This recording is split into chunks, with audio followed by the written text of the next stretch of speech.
Hey there, welcome to Mr. Cozy Bedtime True Crime Stories. Tonight, we're diving into 3 hours of gripping true crime cases. Real stories of mystery, betrayal, and cold-blooded crimes, all set against the soothing backdrop of rain. It's the perfect blend of calm and unsettling. If these cases draw you in, tap that like button, share with your fellow true crime lovers, and subscribe to join our curious community. I'm always wondering, where are you tuning in from, and what time is it for you right now?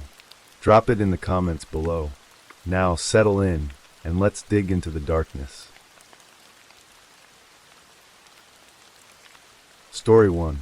The morning sun filtered through the windows of the Craig family home in Aurora, Colorado, casting gentle light across the kitchen where Angela Craig prepared for another day.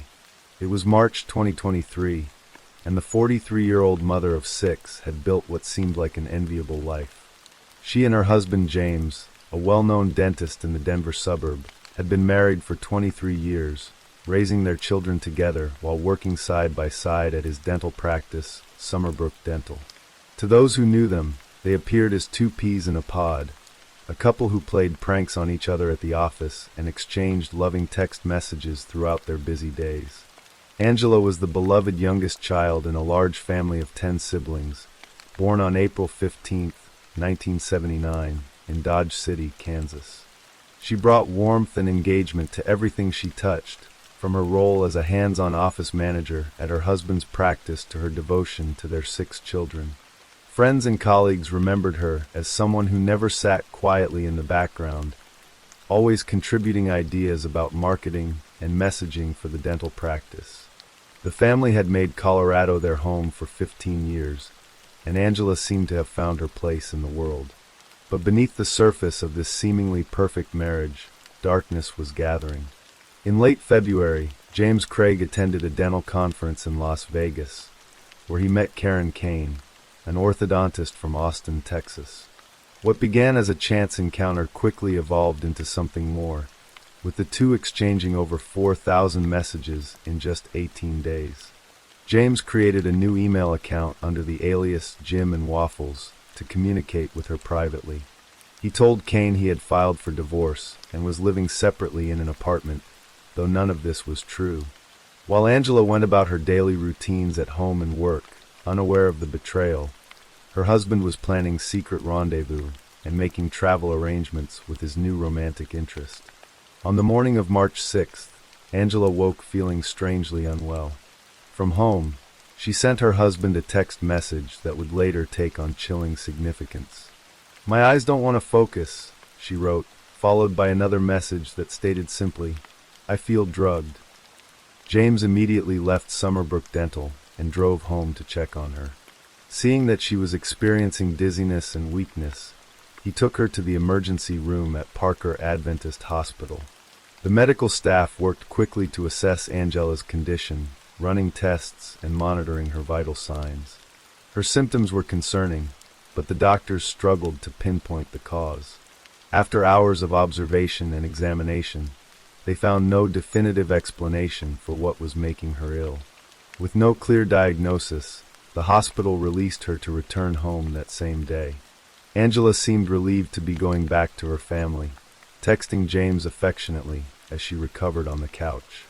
"Hi baby, I love your face," she wrote, and he responded with equal warmth. "I love you. It was so nice hanging out with you and just watching a show and snuggling." The couple maintained their daily routines, including their morning workout ritual.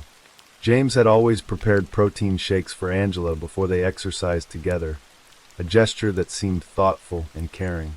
It was just part of their normal day, a small act of devotion in a long marriage. But within 24 hours of leaving the hospital, Angela's symptoms returned with frightening intensity. The dizziness, the weakness, the overwhelming sense that something was terribly wrong all came flooding back, and this time they were stronger. Angela returned to Parker Adventist Hospital on March 9th, and this time her condition was serious enough to warrant admission. As she lay in a hospital bed undergoing test after test, doctors found themselves confronting a baffling medical puzzle. Nothing in her medical history explained the constellation of symptoms she was experiencing. She suffered from severe headaches, dizziness, vomiting, and episodes of dangerously low blood pressure. The medical team tried various treatments, but nothing seemed to provide lasting relief. During her hospital stay, James appeared to be the model of a concerned husband. He texted Angela regularly, asking how she was feeling and expressing his worry. "I love you and miss you, and I'm so worried. I wish you were healthy enough to come home tonight and snuggle me," he wrote. He traveled back and forth between the hospital, their home, and his dental practice, seemingly juggling the responsibilities of caring for their 6 children while trying to support his ailing wife. To hospital staff and friends, he looked like a man under tremendous stress, trying to hold his family together during a crisis. James also reached out to Ryan and Michelle Redfern, longtime friends who had recently become more closely connected to the Craigs. Ryan Redfern, a fellow dentist, had known James since dental school more than 20 years earlier and had recently become his business partner at Summerbrook Dental. Michelle, trained as a nurse, received detailed text messages from James about Angela's condition.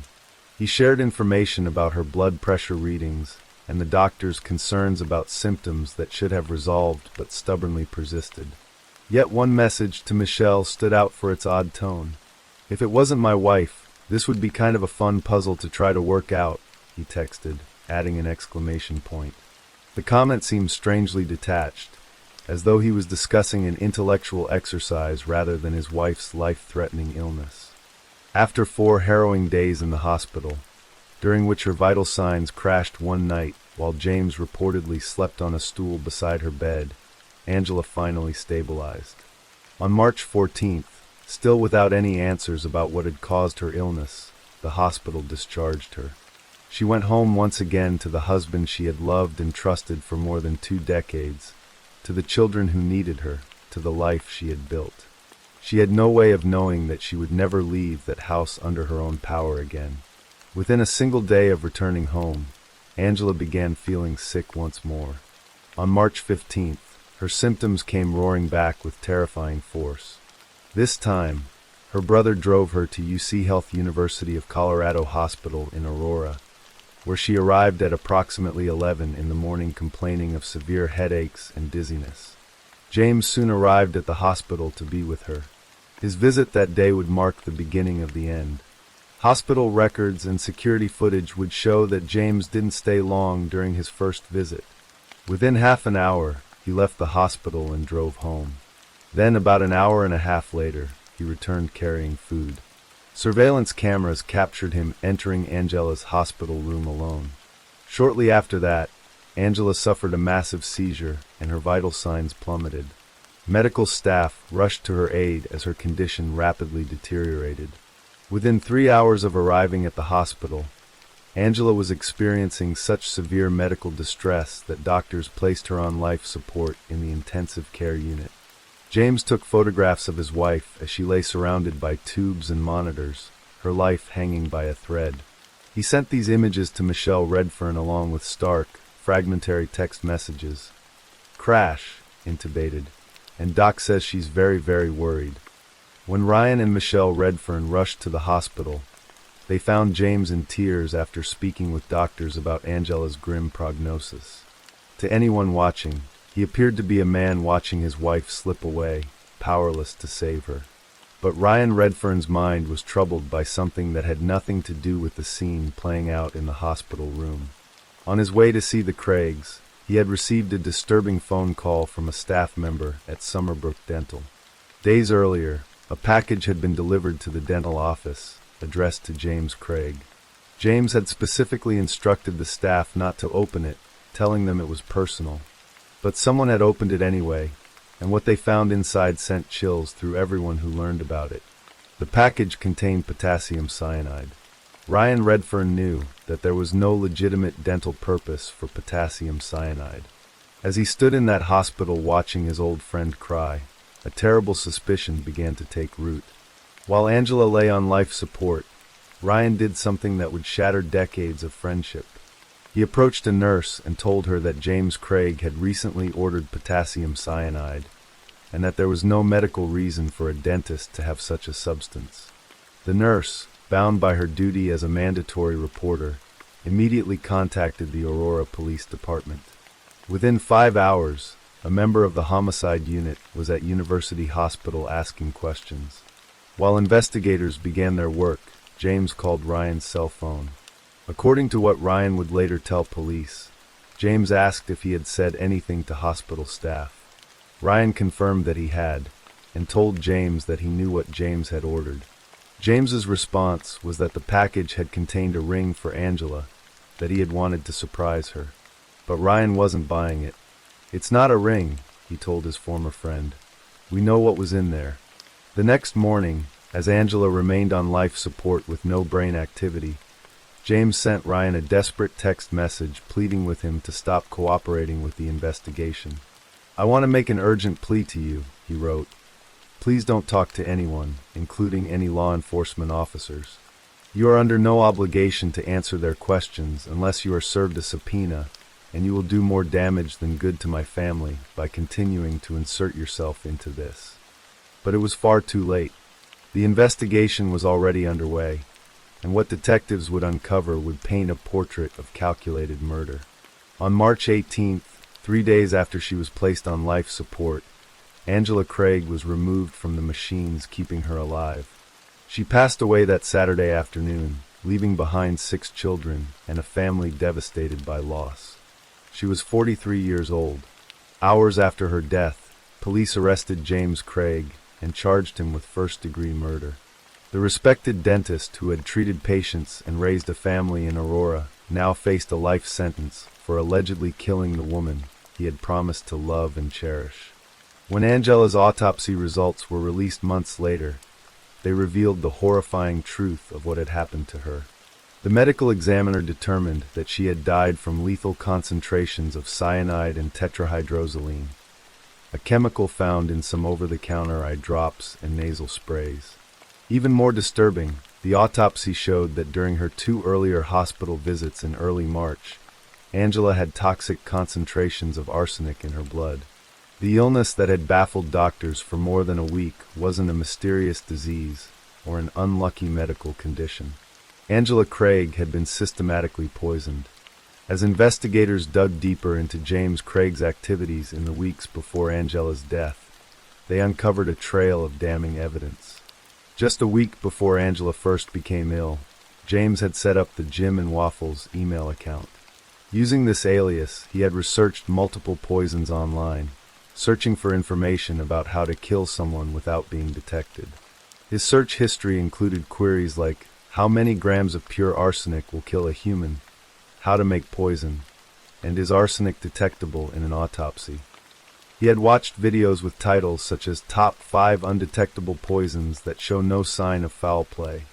The digital trail showed that on the same day he conducted this sinister research, James ordered arsenic and had it delivered to his family's mailbox. A few days later, when the arsenic still hadn't produced the desired result, he ordered oleandrin, a deadly toxin found in the oleander plant. When that shipment was delayed after 3 days, he escalated to the most lethal substance of all, ordering potassium cyanide through a medical supply company. Because he was a licensed dentist with a DEA number, he had been able to purchase these lethal substances legally. The prosecution would argue that James Craig had spent 10 days methodically killing his wife. According to their theory, he had laced Angela's morning protein shakes with arsenic, causing the symptoms that sent her to the hospital on those first 2 occasions. The routine of preparing these drinks for her had provided the perfect cover, a seemingly loving gesture that masked deadly intent. Cyanide is tasteless, odorless, and colorless, making it ideal for concealing in a beverage. But perhaps the most chilling aspect of the prosecution's case was what they alleged happened on March 15th, Angela's final day in the hospital. The autopsy had revealed something remarkable. The levels of cyanide in Angela's body had actually increased while she was hospitalized. Prosecutors argued that during James's visit to her hospital room that day, when he had been alone with her, he had administered a lethal dose of cyanide. Security footage showed him entering her room carrying what he claimed was food. Shortly after he left, Angela crashed. The prosecution also presented evidence of motive.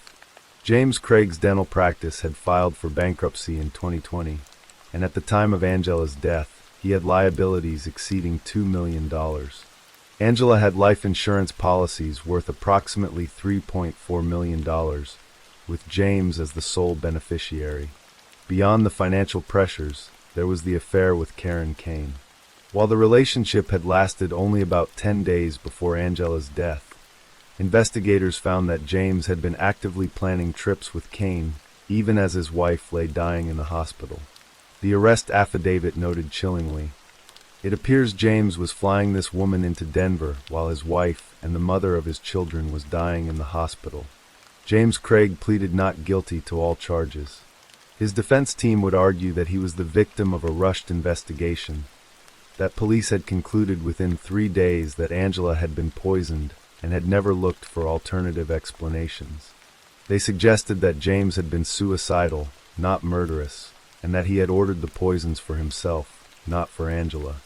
The defense pointed to James's history of depression and past counseling, and claimed he had told a friend he planned to take his own life with something untraceable.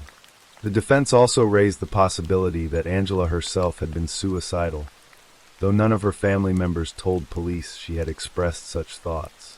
They highlighted a text exchange in which Angela said she felt drugged, and James responded, "Given our history, I know that must be triggering. Just for the record, I didn't drug you." The defense suggested this referred to a past incident in which James had drugged Angela to prevent her from stopping one of his suicide attempts. They argued that the loving text messages between the couple showed James was a caring, attentive husband. The trial began in July of 2025, more than 2 years after Angela's death. For 3 weeks, prosecutors methodically laid out their case, calling witnesses who testified about James's suspicious behavior and his secret life. Karen Kane took the stand, describing how James had deceived her about his marital status. She testified that they had exchanged thousands of messages, and that James had professed to love her deeply just days into their relationship. She maintained that she had no knowledge of James's plans, and that her heart was broken for Angela and her family. Another woman, Carrie Hageseth, testified that she had met James on the dating website, and that their relationship had been transactional, with him paying her daughter's car bills. The testimony painted a picture of a man living a secret life, deceiving multiple women, while maintaining the facade of a devoted family man. Throughout the trial, prosecutors emphasized that while Angela was crashing in the hospital on March 15th, James had been sitting outside her room taking pictures and texting one of his romantic partners. On July 30th, 2025, after deliberating on the evidence presented over 3 weeks of testimony, the jury returned their verdict. They found James Craig guilty of first-degree murder and 5 other charges related to the poisoning death of his wife. The conviction meant he would face life in prison without the possibility of parole. As the verdict was read, Angela's family members wept, finally seeing justice for the woman they had lost. James Craig was immediately sentenced to life imprisonment. The man who had once been known as a respected dentist and family man would spend the rest of his days behind bars for methodically poisoning his wife of 23 years. The children he and Angela had raised together, 3 of whom were living with James's brother, while the other 3 had reached adulthood, would have to find a way forward without either parent. In the aftermath of the trial, one of the Craig daughters, Mira, expressed the ongoing pain of their loss in a social media post. "As of tomorrow, my mom will be 2 months gone," she wrote on Mother's Day 2023. "I haven't the words to express the heartache my siblings and I feel every day." She ended with a simple message of love. "I love you so much, Mama, we miss you." Angela Craig had been the youngest of 10 children, the one who jokingly claimed to be the favorite. She had married James on December 18, 1999, and had spent 23 years building a life with him. She had brought 6 children into the world and had been an engaged, active presence in both her family and her husband's business. Those who knew her remembered her wit, her humor, her dedication to her family, and her capacity for forgiveness. The case sent shockwaves through the Aurora community and captured national attention. People struggled to reconcile the image of the friendly dentist who had treated their teeth and chatted about his family with the cold reality of what he had done.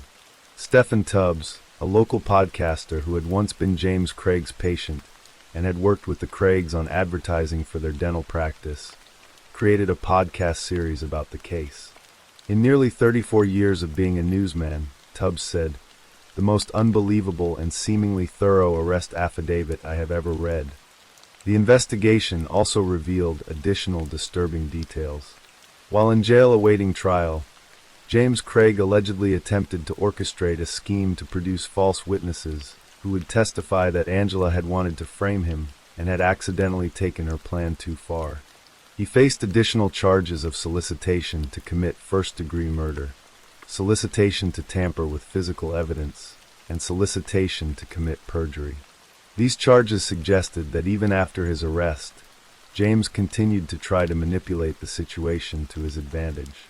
Medical toxicology experts who reviewed the case emphasized an important message about poison as a murder weapon. Despite its reputation as the tool for a perfect crime, modern forensic science has become highly sophisticated at detecting toxic substances. "You're going to get caught," Dr. Jeff Lapointe, director of medical toxicology at San Diego's Kaiser Permanente Hospital, told investigators. The case proved his point, as the combination of Angela's autopsy results, the digital trail of James's research and purchases, and the testimony of witnesses all converged to reveal the truth. The trial also highlighted the role that Ryan Redfern played in bringing the truth to light. His decision to alert hospital staff about the cyanide, despite decades of friendship with James, may have been crucial to the investigation. His willingness to cooperate with police, even after James pleaded with him not to, demonstrated the moral courage required to expose someone you thought you knew. For Angela's family, the conviction brought a measure of closure, though the loss of a beloved sister, aunt, and mother could never truly be repaired. During the trial, family members testified about James's odd behavior during Angela's hospitalizations, painting a picture of a man who seemed disconnected from the tragedy unfolding around him. Their testimony helped the jury understand the human cost of James's actions, the way his choices had destroyed not just Angela's life, but the lives of everyone who loved her. The case stands as a stark reminder that evil can hide behind the most ordinary facades. James Craig had been a dentist, a father, a husband, a member of his church community. He had treated patients with skill and run a business with his wife by his side. But beneath that respectable exterior, he had harbored the capacity to commit an act of almost unimaginable cruelty. Over the course of more than a week, he had watched Angela suffer through symptoms that baffled medical professionals, knowing all the while that he was the cause of her agony. Angela Craig's story is ultimately one of betrayal by the person who should have protected her most. She had trusted her husband with her life, literally drinking the protein shakes he prepared for her each morning. She had texted him loving messages, even as the poison he had given her coursed through her body. She had believed in the marriage they had built together, the family they had created, the future they had planned. And he had systematically taken all of that away from her, day by poisoned day, until there was nothing left but silence. The 6 children Angela left behind now faced the rest of their lives, carrying the weight of what happened to their mother and what their father did. They lost not only a parent who loved them, but also their sense of safety and trust in the world. The case serves as a somber testament to the devastating ripple effects of violence within families, and to the courage of those like Ryan Redfern, who choose truth over loyalty when confronted with evil. Angela Craig died on March 18, 2023, but her memory lives on in the children she raised, the family who loved her, and in the pursuit of justice that ensured her killer would answer for his crimes. Her case reminds us that even in the darkest moments, when doctors are baffled and answers seem impossible to find, the truth has a way of emerging into the light. And it stands as a warning that no matter how clever someone believes they are, no matter how carefully they plan, murder will not go unpunished. Story 2. The desert night in the Catalina foothills settles with a darkness so complete that even the stars seem impossibly bright against the velvet sky.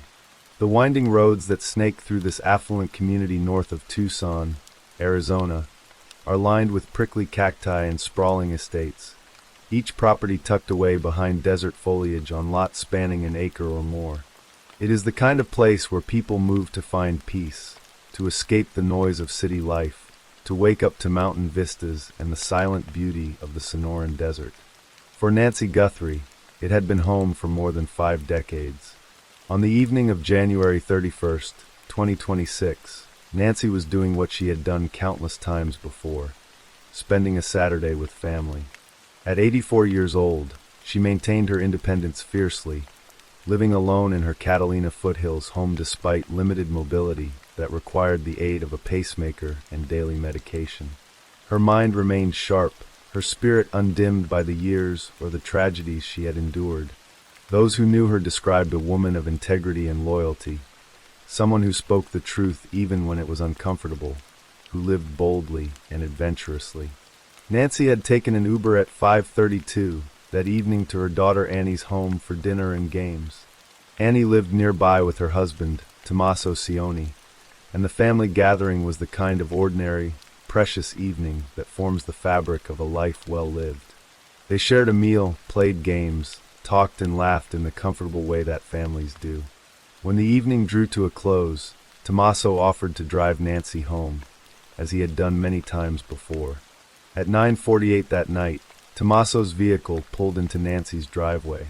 The garage door closed at 9:50, and Tommaso drove away, the last person known to have seen Nancy Guthrie.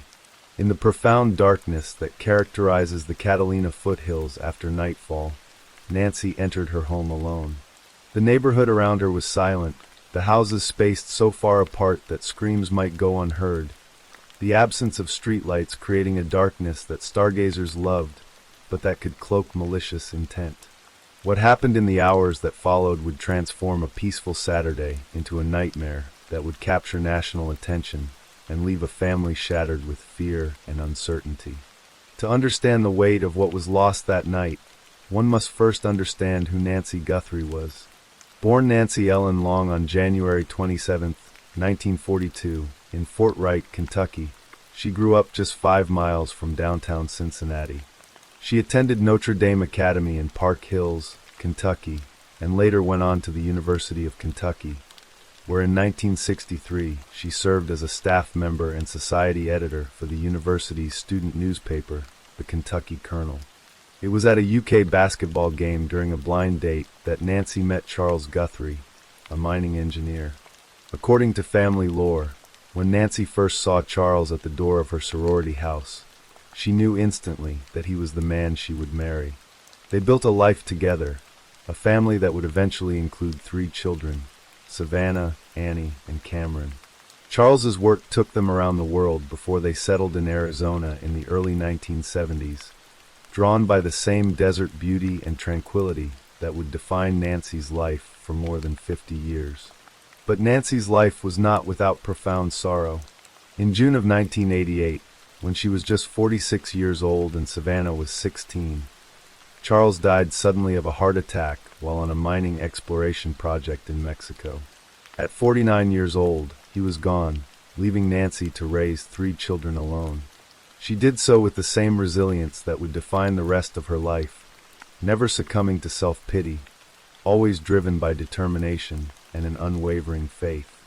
By 2026, Nancy had become a beloved fixture in her community. She was a regular churchgoer, mentally sharp, and fiercely independent despite her physical limitations. Her daughter Savannah had become a co-anchor of NBC's Today Show, a journalist known to millions of Americans. But to Nancy, Savannah was simply her daughter, the girl with the round cheeks, curly hair, and blue eyes that ran in the family. The timeline that would later emerge from law enforcement painted a chilling picture of the hours between Saturday night and Sunday morning. At 1:47 in the morning, Nancy's doorbell camera disconnected from her home security system.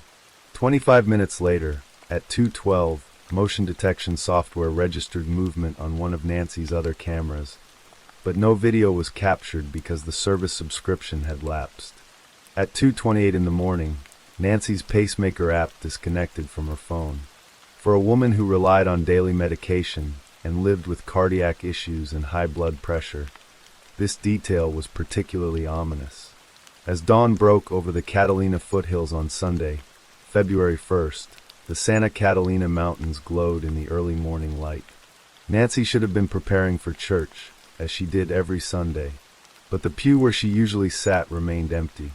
Around 11 in the morning, a concerned member of Nancy's church called her family to report that she had not appeared for the service as expected. For a woman as regular in her habits and as mentally sharp as Nancy, this absence was immediately alarming. Family members rushed to her home, arriving at 11:56. They searched the house and surrounding property, calling her name, looking for any sign of where she might have gone. What they found instead stopped them cold. Nancy's personal belongings, including her phone and other essential items, were still inside the home. For a woman who could not walk 50 yards by herself, who required daily medication and had a pacemaker, the idea that she had left voluntarily was impossible to believe. At 12:03 that afternoon, the family called 911. 12 minutes later, deputies from the Pima County Sheriff's Department arrived at the scene that would soon be declared a crime scene. What law enforcement discovered at Nancy Guthrie's home was deeply disturbing. Near the entrance of the house, investigators found bloodstains. Video footage captured by media outlets would later show what appeared to be a trail of blood near the front door. Forensic testing would confirm that the DNA collected at the scene belonged to Nancy Guthrie. The doorbell security camera had been physically removed from its mount. Whoever had been at Nancy's home in those dark early morning hours had known about the camera and had taken deliberate steps to disable it. Personal items that Nancy would never have left behind voluntarily were still in the house. Sheriff Chris Nanos, who responded to the scene, would later describe what he saw in stark terms. At this point, investigators believe she was taken from her home against her will, possibly in the middle of the night, he stated. The evidence, he said, indicated that a crime had taken place within the house. Conditions inside the home were very concerning and inconsistent with a voluntary disappearance. The investigation immediately escalated beyond a routine missing person case. Homicide detectives from the Criminal Investigations Division were brought in. The home was processed as a crime scene, with forensic teams combing through every inch for evidence. Search and rescue teams were deployed, including canine units, drones, and aerial resources, with assistance from U.S. Customs and Border Protection. But the same features that made the Catalina foothills so peaceful also made the investigation incredibly challenging. The darkness that descended each night was profound, the kind of darkness that could hide almost anything. The properties were spaced so far apart, tucked behind desert vegetation, that neighbors' security cameras often captured only their immediate vicinity. The roads were winding and remote, offering countless routes in and out of the area. Despite the extensive search efforts, no trace of Nancy Guthrie was found. No footprints, no tire tracks, no witnesses who had seen or heard anything unusual in the night. It was as if she had simply vanished into the desert darkness. By February 2nd, the Pima County Sheriff's Department officially announced that the case had shifted from a search operation to a criminal investigation. The Federal Bureau of Investigation joined the effort, bringing additional resources and expertise to a case that was becoming more troubling by the hour. Authorities described Nancy as a vulnerable adult due to her age, mobility limitations, and reliance on daily medication, while noting that she had no known cognitive impairments. Sheriff Nanos held a press conference, addressing the media from outside Nancy's home as helicopters flew overhead. "Right now, we don't view this as a rescue mission as much as we view it as a crime scene," he told reporters. The message was clear. Law enforcement believed something terrible had happened to Nancy Guthrie, and they were treating her disappearance as a potential abduction or worse. Investigators reviewed surveillance footage from neighborhood camera systems and canvassed nearby residences. They analyzed digital evidence, forensic materials, and any leads that came in from the public. The White House posted information about Nancy on its social media accounts, urging anyone with relevant information to come forward. But as the days passed with no sign of Nancy, the investigation would take an even more disturbing turn. On February 2nd, just one day after Nancy's disappearance, a media agency in Tucson reported that it had received a letter demanding payment for Nancy's release. The note contained specific details about Nancy's home and what she was wearing the night she disappeared, information that made investigators take it seriously. Authorities reviewed the letter and shared it with the FBI, though they declined to confirm whether it was sent by someone actually holding Nancy.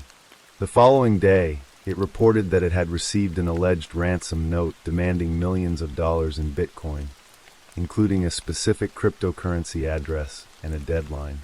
On February 5th, Harvey Levin, founder of TMZ, claimed to have received another ransom note stating, "You will have no way of contacting me," and later a letter indicating that Nancy was still alive but scared and aware of the demands being made. The note claimed it would be their only communication. The ransom notes presented investigators with a terrible dilemma. Were they genuine communications from whoever had taken Nancy, or were they cruel hoaxes designed to exploit a family's anguish? The Pima County Sheriff's Department acknowledged awareness of the reports and stated that all tips and materials were being forwarded to detectives working with the FBI. The uncertainty was compounded when, on February 5th, a California man was arrested on federal charges alleging that he had posed as an abductor and demanded ransom from the Guthrie family. Authorities stated that this scheme was unrelated to the other ransom demands that had received widespread publicity. The arrest revealed the dark reality that even in the midst of genuine tragedy, there were those willing to prey on a family's desperation. But other ransom communications continued to be investigated as potentially legitimate. On February 7th, it was reported that one ransom demand was for $6 million in Bitcoin, with a deadline of 5 p.m. on February 9th. The demand threatened Nancy's life if the deadline was not met. As the investigation unfolded, Savannah Guthrie stepped away from her NBC duties, including plans to co-host the opening ceremonies of the 2026 Winter Olympics. She returned to Arizona to be with her family and to assist in the search for her mother. The woman millions of Americans saw on their television screens each morning was now living every family's worst nightmare. On February 4th, Savannah appeared in a video statement alongside her siblings, Annie and Cameron. Her face was drawn with exhaustion and fear, her usual composure fractured by the unimaginable stress of the situation. The family was aware of reports concerning ransom letters, she said, and they directed their remarks to whoever was responsible for their mother's disappearance. "We are ready to talk," Savannah said, her voice steady despite the emotion behind it. But given how easily voices and images could be manipulated in the modern age, the family needed confirmation that Nancy was alive and being held. "We want to hear from you, and we are ready to listen," she pleaded. "Please reach out to us." 3 days later, on February 7th, the family released another video that appeared to address those potentially connected to their mother's disappearance. This time, Savannah's message was more direct, more desperate. "We received your message and we understand," she said. "We beg you now to return our mother to us so that we can celebrate with her. This is the only way we will have peace." Then came the words that would resonate with anyone who had ever loved someone. "This is very valuable to us, and we will pay." It was a daughter's raw plea, stripped of pride or pretense, offering anything, everything, for the chance to see her mother alive again. The woman who interviewed presidents and covered Olympic Games was reduced to begging unknown individuals for mercy, offering millions of dollars for something that should never have been taken in the first place. As the investigation stretched into its second week, questions began to emerge about the handling of the case in its crucial early hours. On February 5th, Sheriff Nanos acknowledged that missteps had been made. The sheriff's department had removed crime scene tape and released Nancy's home too soon, only to return days later to recover additional evidence. In hindsight, Nanos admitted the scene should have remained secured longer, and other agencies could have been called in earlier. Nanos explained that investigators believed they had completed processing the scene at the time, but later determined that conclusion was premature. It was an admission that in a case where every moment mattered, where an 84-year-old woman with serious health conditions was missing and possibly injured, valuable time and potential evidence may have been lost. On the evening of February 7th, law enforcement conducted a search of the home of Annie and Tommaso Cioni.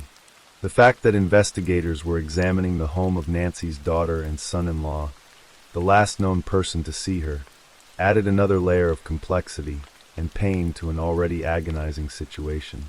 No arrests were announced, no suspects publicly named, but the search underscored that investigators were exploring every possible avenue, including those closest to Nancy. In the Catalina foothills, the community that had prized its peace and safety was grappling with a new and unwelcome reality. Jeff Lamy, Nancy's neighbor, described the atmosphere. People feel uneasy, I wouldn't say fearful, but this situation is obviously shocking.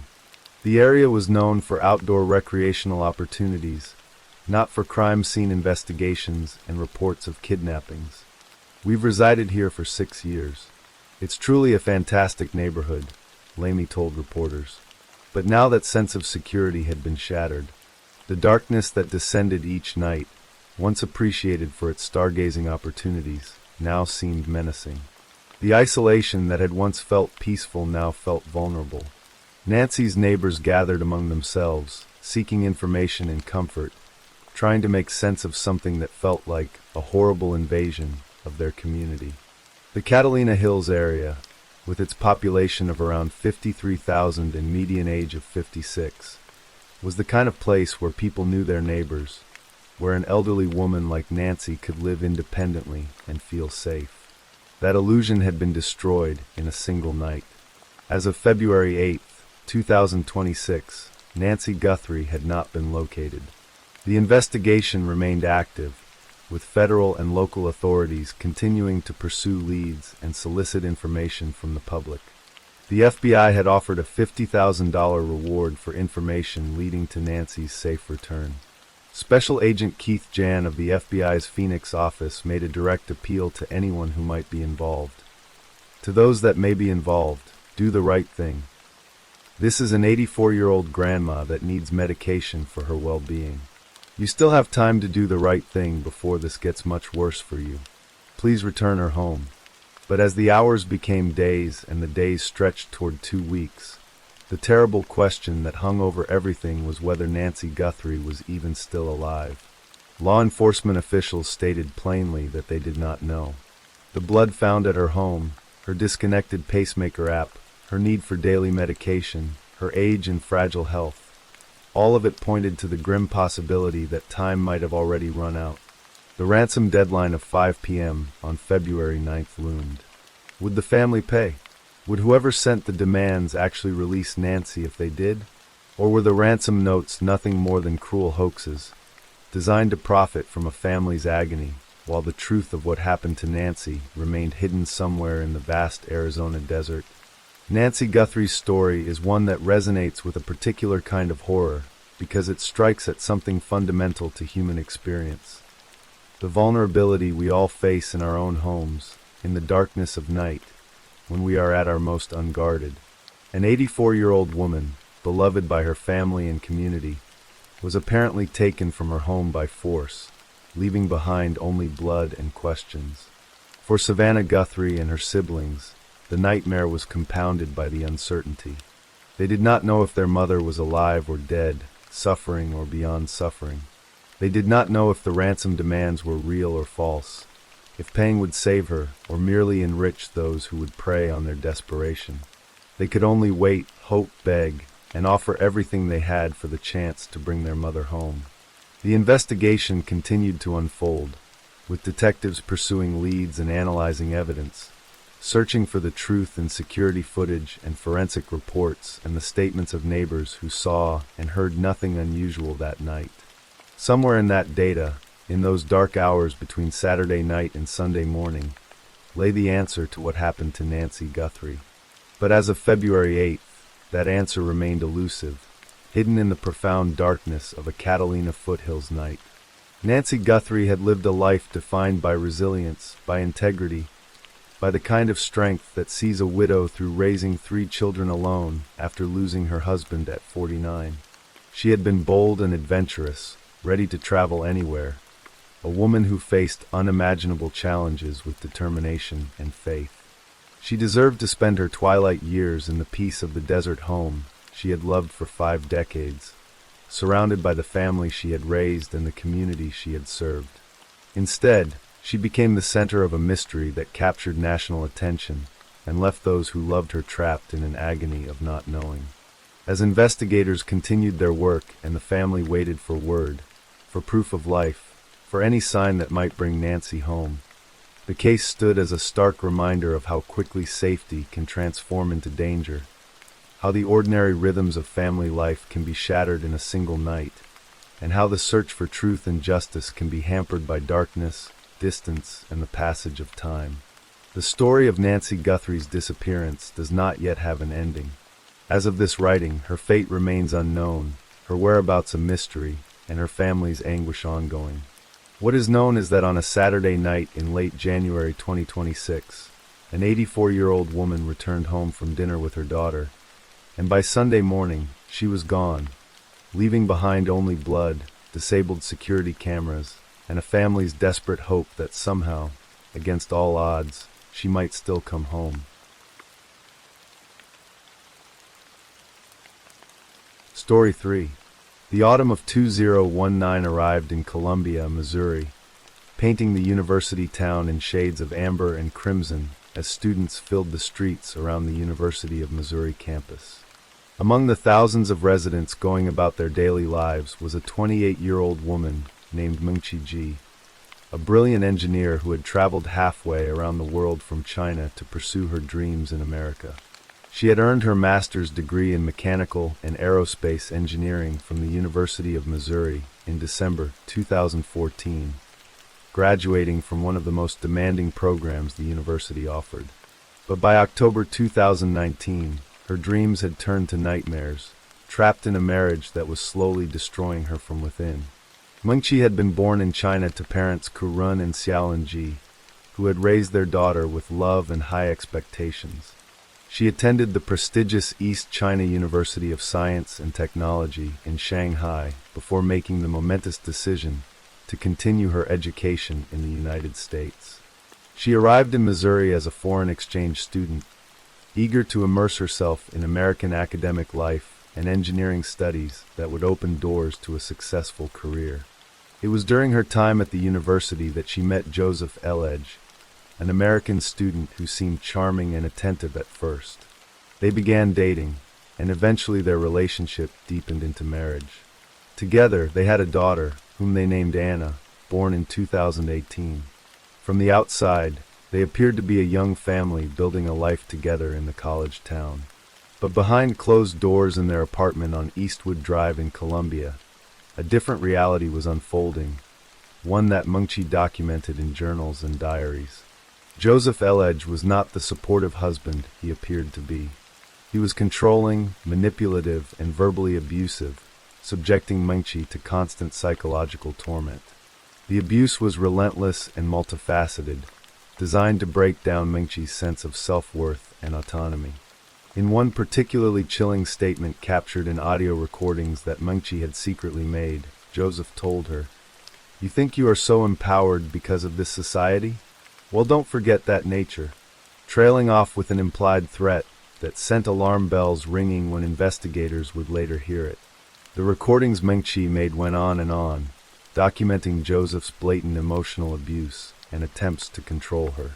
He threatened to physically kick Mengqi's mother if she ever stepped foot in their house again. He threatened to have Mengqi deported back to China, wielding his American citizenship like a weapon over his foreign-born wife. He accused Mengqi of abusing him, gaslighting her so thoroughly that at one point she could be heard on the recording saying, "You are brainwashing me." She knew she was trapped, aware of the psychological manipulation but seemingly powerless to escape it. The abuse extended beyond Mengqi. In February 2019, Mengqi discovered purple and yellow bruises on their infant daughter Anna's rear end. The discovery horrified her. She confided in a friend via email, expressing her suspicion that Joseph was abusing their baby daughter. Mengchi told the friend she was going to call the police, but then changed her mind and decided to give her husband one more chance after he promised he would never do it again. She photographed the bruises on her iPad, documenting the evidence even as she chose to believe his promises. It was a decision born of desperation, fear, and the complex dynamics of domestic abuse that keep victims tethered to their abusers even when logic screams at them to run. By October 2019, Mengchi had reached her breaking point. She could no longer live in this toxic environment, could no longer subject herself and her daughter to Joseph's cruelty. She reached out to her ex-boyfriend about finding a divorce attorney. She was making plans, gathering evidence of the abuse, preparing to take Anna and return to China where her parents could help her rebuild her life. She maintained daily phone conversations with her mother in China, staying connected across the thousands of miles that separated them. These daily calls were her lifeline, a reminder that she had family who loved her, people who would support her escape from this nightmare marriage. Then on October 8, 2019, those daily phone calls stopped. Mengchi's mother tried calling her daughter the next day, and the day after that, but received no response. The silence was deafening and terrifying. Something was wrong. Mengchi never missed their daily conversations. In Columbia, Missouri, the apartment on Eastwood Drive was the site of events that would not come to light for days, then months, then over a year. According to Joseph Eledge's later testimony, the night of October 8, 2019, began ordinarily enough. He claimed he gave Mengchi a massage and tried to initiate intimacy, but when he attempted to undress her, she stopped him. She told him she was meeting with someone the next morning, he said. That was when Joseph claimed he confronted her about messages he had found on her devices, messages she had been sending to another man. An argument ensued, though the details of what actually happened that night would remain murky, filtered through Joseph's self-serving accounts that would change repeatedly depending on his legal strategy. What is clear is that when the sun rose on October 9, 2019, Mengchi Ji was no longer alive. Joseph discovered that Mengchi was missing at 5 o'clock that morning, but he did not tell anyone she was gone. Not that morning, not that afternoon, not that evening. Hours ticked by while Mengchi's mother called from China, her phone ringing unanswered in an apartment where her daughter lay dead. Joseph waited more than 30 hours before reporting his wife missing. It was not until a friend of Mengchi's came to their apartment at 9 o'clock in the morning on October 10, 2019, that anyone was told Mengchi was gone. When Joseph finally reported Mengchi missing, his story was that he had woken up and found her gone. She had left without taking her car, without taking her purse, without taking her house keys. She had simply vanished into the Missouri autumn, he claimed, leaving behind her infant daughter and all her possessions. Columbia Police Department immediately launched an investigation into her disappearance. Assistant Chief Jeremiah Hunter and his team began the painstaking work of searching for the missing young mother. From the beginning, Joseph Eledge was their prime suspect. We keyed on some of the things he had told us throughout the investigations, statements that he had made, that just weren't adding up, Hunter later explained. One particularly telling detail caught the investigators' attention. Joseph spoke about Mengchi in the past tense during media interviews, a significant red flag that suggested he knew she was already dead. When police searched the couple's apartment, they discovered Mengchi's iPad, which contained the photographs she had taken of bruises on their daughter Anna. The images were damning evidence of child abuse. On October 25, 2019, just 2 weeks after Mengchi's disappearance was reported, Joseph Eledge was arrested on child abuse charges. While Joseph sat in jail on the child abuse charges, investigators continued searching for Mengchi's body. They examined Joseph's cell phone records and discovered something he had not told them. On October 9, 2019, the day he claimed to have discovered Mengchi missing, he had spent 30 minutes near the Lamine River in Cooper County, about 35 miles west of Columbia. This was during the hours when he should have been panicking about his missing wife, calling hospitals and friends, searching desperately for her. Instead, He had driven to a remote area by a river and spent half an hour there, then never mentioned it to police. Convinced Mengqi's body was at the Lamine River location, authorities launched extensive searches that lasted for months. They combed through the area near Highway 41, deploying search teams and resources in an intensive effort to find the young mother's remains. A memorial was even held on the river, attended by Mengqi's mother, who had flown from China to be present as the investigation unfolded. But despite all their efforts, they found nothing. The river kept its secrets, or perhaps it held no secrets at all. Investigators were not naive enough to believe the river was the only possibility, but Joseph's cell phone data had pointed them there, and they had followed the lead as far as they could. On February 20th, 2020, Joseph L. Edge was formally charged with first-degree murder in Mengqi's disappearance, despite the absence of a body. The evidence against him was circumstantial but compelling. His changing stories, his suspicious behavior, the cell phone data placing him at the Lamine River, the documented history of abuse, and the fact that Mengqi had been preparing to divorce him and take their daughter back to China. Joseph's defense attorney, Scott Rosenblum, would later claim in court that Mengqi might have run away with a man she was having a romantic relationship with. But this theory failed to explain why she would leave her infant daughter behind, or why she would never contact her mother in China. Months turned into a year, then more than a year. Mengqi's parents fought for custody of their granddaughter, battling against Joseph's mother Jean Edge, who had filed for guardianship.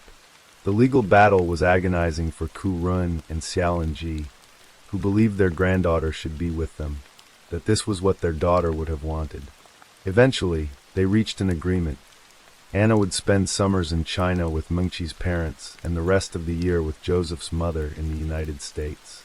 It was a compromise born of tragedy, a shared custody arrangement with the ghost of the murdered mother hovering over every decision.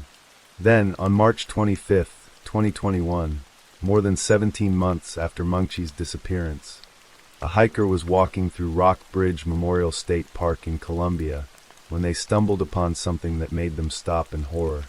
Partially concealed beneath the earth and leaves were skeletal remains. Near the remains, the hiker found personal property that resembled items belonging to Mengqi Ji. The hiker immediately contacted authorities, and police descended on the remote wooded area of the park.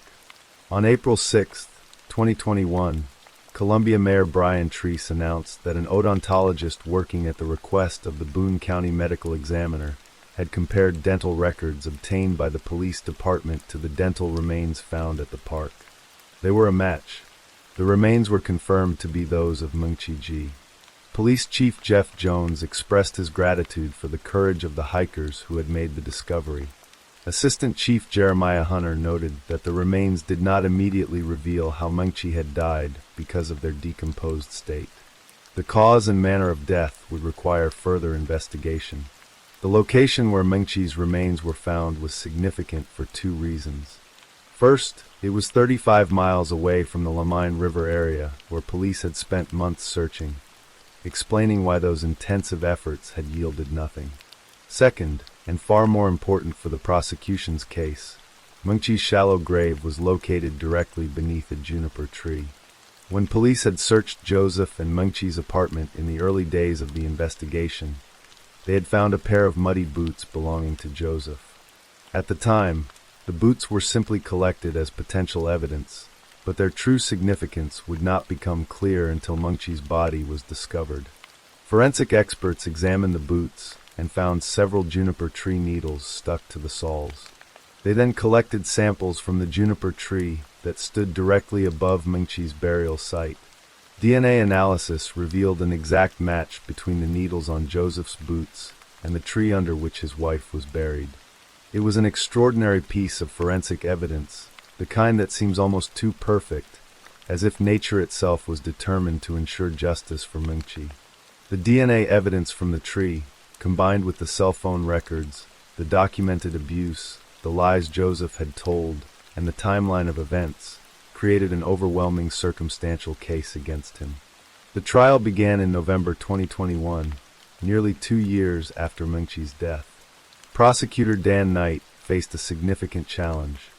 Because of the decomposed state of Mengqi's remains, medical examiners were unable to provide a definitive cause of death. The prosecution noted that a neck bone was missing from Mengqi's remains and theorized that Joseph had strangled her, but they could not prove it conclusively. Joseph Elledge's defense strategy underwent several transformations. On the first day of trial, in a stunning admission, Joseph acknowledged that he had killed Mengqi, but claimed it was an accident. According to his testimony, after the argument about the messages to another man, he pushed Mengqi and she hit her head, suffering a subdural hematoma in her sleep. He claimed that when he woke at 5 in the morning and heard his baby crying, he found his wife dead. His attorney Scott Rosenblum told the jury that Joseph was in a dissociated state of denial and panicked. Instead of calling 911, Joseph decided to bury his wife's body. Once he went down that rabbit hole, he chose to continue down that path, Rosenblum said about his client's subsequent lies to Columbia police. The jury heard hours of audio recordings documenting Joseph's verbal abuse of Mengqi. They heard him threaten her, gaslight her, and attempt to control every aspect of her life. They learned about the bruises on baby Anna and Mengqi's suspicions that Joseph was abusing their daughter. They heard testimony from Yao Li, who had translated Mengqi's journals for the prosecutor's office. Through Yao Li's translations, the jury understood that things in the Elledge household had not gotten better, despite Joseph's promises, and that Mengqi had felt unable to walk away despite the abuse. When Joseph took the witness stand, Prosecutor Dan Knight questioned him for nearly 3 hours, trying to pinpoint how Mengqi had actually died. "You killed Mengqi on that bed, didn't you?" Knight demanded. "No," Joseph replied. Knight asked if he had stood on top of her back and jumped on her. "No," Joseph said. Knight asked if he had suffocated her. Again, Joseph answered no. He insisted repeatedly that Mengqi's death was an accident, that he had pushed her, that she had hit her head, that he found her dead hours later. The jury did not fully believe him. After nearly 2 weeks of testimony detailing the audio recordings, digital evidence, cell tower data, and the tree DNA linking Joseph to Mengqi's burial site, both sides delivered their closing arguments. Rosenblum asked for a verdict of manslaughter, while Knight argued for first-degree murder. On November 12, 2021, the jury reached their decision. They found Joseph Dwayne Elledge guilty of second-degree murder. The verdict meant the jury believed Joseph had killed Mengqi intentionally, but not with premeditation. They accepted that while he was a murderer, he had not necessarily planned to kill his wife days or weeks in advance. The jury recommended a sentence of 28 years in prison for the murder conviction. Joseph also pleaded guilty to child abuse, child endangerment, and domestic assault in February 2022, receiving additional sentences for those crimes. Yao Li said that Mengqi's parents were very pleased with the guilty verdict, though no verdict could bring their daughter back or undo the years of abuse she had suffered. In September 2022, Joseph Elledge filed a 67-page appeal arguing there was not enough evidence to convict him. The appeal claimed the state had failed to prove the cause or manner of Mengqi's death, and had failed to prove Joseph killed her with deliberation or in sudden passion. It acknowledged that Joseph had lied about knowing Mengqi was dead and how she died, but argued this did not prove he planned to kill her. The Attorney General's office, which handles such appeals, declined to comment, but the conviction was ultimately upheld. The story of Mengqi Ji is a tragedy that unfolds across continents and cultures, but at its heart it is a universal tale of domestic violence and the deadly consequences when victims attempt to escape. Mengqi had traveled 8,000 miles from China to America, earned an advanced engineering degree from a prestigious university, and was raising a daughter she loved. She had so much to live for, so many reasons to escape her abusive marriage. She reached out for help, gathered evidence, made plans to divorce, and returned to China with her daughter. She did everything that domestic violence advocates tell victims to do. And still she died. Her parents, Kurun and Xiaolanji, lost their daughter to violence in a foreign country, forced to navigate an unfamiliar legal system in a language not their own, fighting for custody of a granddaughter who would grow up knowing her mother was murdered by her father. Their daily phone conversations with Mengqi, which had been a constant connection across the vast distance separating them, ended abruptly on October 8, 2019, replaced by an agonizing silence that lasted more than 17 months until a hiker stumbled upon their daughter's remains beneath a juniper tree in a Missouri park. The case was solved through a combination of traditional detective work and cutting-edge forensic science. The audio recordings Mengqi had secretly made documented her husband's abuse and gave voice to her suffering even after death. The cell phone records contradicted Joseph's lies and pointed investigators in the right direction. The photographs on her iPad revealed that the abuse extended to their infant daughter. And ultimately, the DNA from juniper tree needles on a pair of muddy boots provided the physical evidence linking Joseph Elledge to the burial site where he had hidden his wife's body, thinking it would never be found. Mengqi Ji deserved so much better than the life she endured and the death she suffered. She deserved to raise her daughter in safety, to use her engineering degree to build a career, to find happiness and peace. Instead, she documented her abuse in journals and secret recordings, discovered bruises on her baby, and was murdered when she finally found the courage to leave. Her story stands as a painful reminder that leaving an abusive relationship is often the most dangerous moment, and that domestic violence knows no boundaries of culture, education, or geography. A brilliant engineer with a master's degree from an American university was just as vulnerable to abuse as anyone else, just as trapped by fear and manipulation, and just as dead when her husband decided she would not be allowed to escape. Rock Bridge Memorial State Park, where hikers once found skeletal remains beneath a juniper tree, continues to welcome visitors who walk its trails unaware of the tragedy that unfolded there. But for those who know the story, the park will forever be marked as the place where Mengqi Ji was finally found, where tree DNA and muddy boots helped bring a measure of justice, and where a young mother's stolen future lies buried beneath Missouri soil, 8,000 miles from the home and parents she would never see again. Story 4. The winter wind swept through the narrow streets of Oostburg, a quiet town nestled in the Dutch province of Zeeland, where cobblestones glistened beneath the December rain and holiday lights cast warm glows from shop windows. In one such shop along Burgemeester Erasmusstraat, a young woman pursued her passion with needle and thread, transforming fabric into dreams. Michelle van de Velde, at 29 years old, had built something precious, a tailoring boutique called Pins and Needles, situated in the very heart of the town center. It was her pride, a manifestation of years of determination and creativity. But on December 15, 2020, the threads of her life would be violently severed in a tragedy born from jealousy, betrayal, and a love triangle that spiraled into darkness.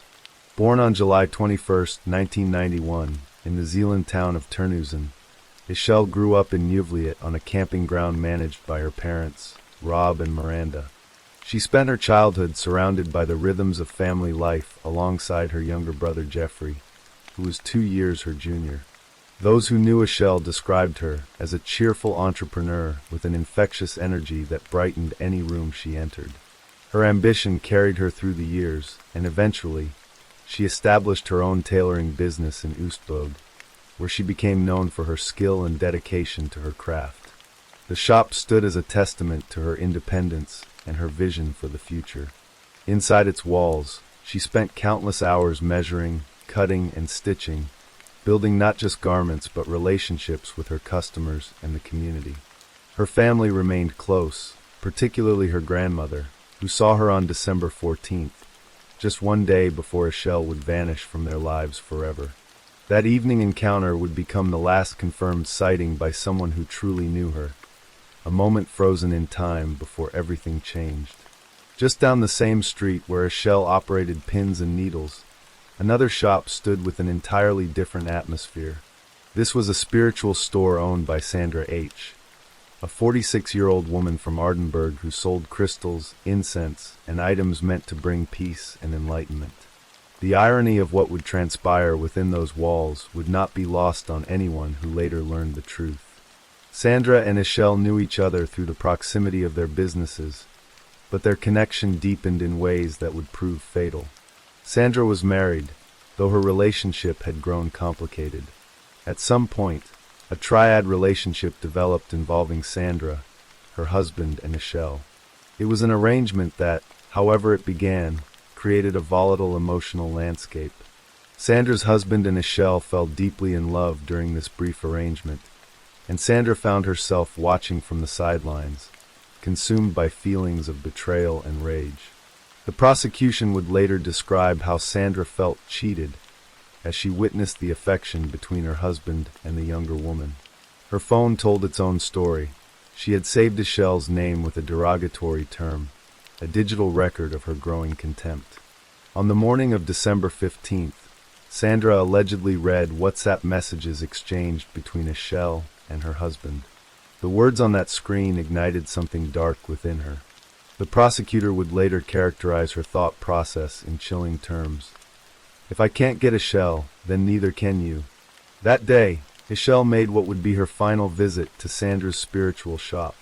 Around 1 o'clock in the afternoon on December 15th, Ischel was photographed inside the kitchen area of Sandra's spiritual store.